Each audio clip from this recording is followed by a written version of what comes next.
সামনে এক একজন ফেরেশতা, পিছনে এক একজনের বড় বড় অপকর্মের ফিরিস্তি। 2024 সালের ছাত্র জনতার অভ্যুত্থানটা হইল।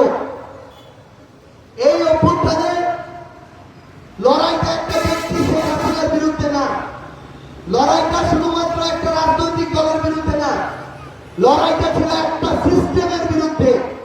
যে সিস্টেমে থানায় টাকা ছাড়া কাজ হয় না, যে সিস্টেমে আপনি হাসপাতালে গিয়ে আপনার চিকিৎসা পান না, যে সিস্টেমে ভূমি অফিসে গিয়ে টাকা দিয়ে কাজ করাইতে হয়, যে সিস্টেমে চাকরির জন্য তদবির করে চাকরি পাইতে হয়, যে সিস্টেমে কোনো একটা আপনার সুবিধা পাওয়ার জন্য নেতার পিছে পিছে ঘুরতে হয়, এই করাপ্টেড সিস্টেমগুলোর বিরুদ্ধে ছিল এই অভ্যুত্থান।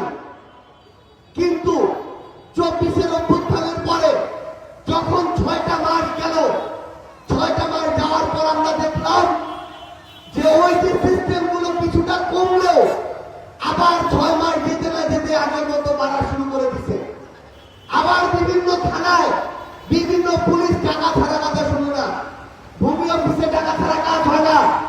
বিভিন্ন নেতারাও সামনে বড় বড় কথা বললে পিছনে এক একজনকার ইতিহাস, উল্টা পাল্টা কাজকর্ম করার, অপকর্ম করার, চাঁদাবাজি করার, সিন্ডিকেট করার, দখলদারিত্ব করার ইতিহাস অনেক লম্বা। সামনে এক একজন ফেরেশতা, পিছনে এক একজনের বড় বড় অপকর্মের ফিরিস্তি।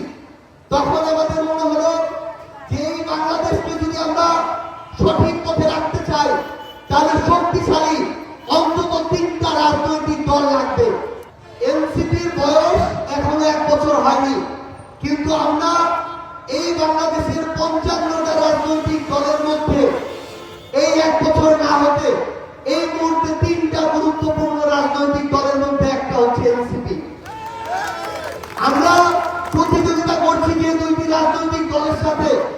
একটি হচ্ছে বিএনপি, যার বয়স 40 থেকে 45 বছর, আরেকটা হচ্ছে জামায়াতে ইসলাম, যার বয়স প্রায় 70 থেকে 80 বছর। আমরা মনে করি 1 বছরে যদি আমরা গুরুত্বপূর্ণ 3টা রাজনৈতিক দলের মধ্যে আসতে পারি, তাহলে আমরা যদি ওই অপকর্মগুলোর সাথে জড়িত না হই, মানুষের ভোগান্তি না করি, হয়রানি না করি, জুলুম না করি, তাহলে আগামী 2-3 বছরের মধ্যে বাংলাদেশের গুরুত্বপূর্ণ রাজনৈতিক দল হয়ে এর পরের নির্বাচনে আমরা হয় সরকারি দল হিসেবে সংসদে যাব, না হয় শক্তিশালী বিরোধী দল হিসেবে সংসদে যাব।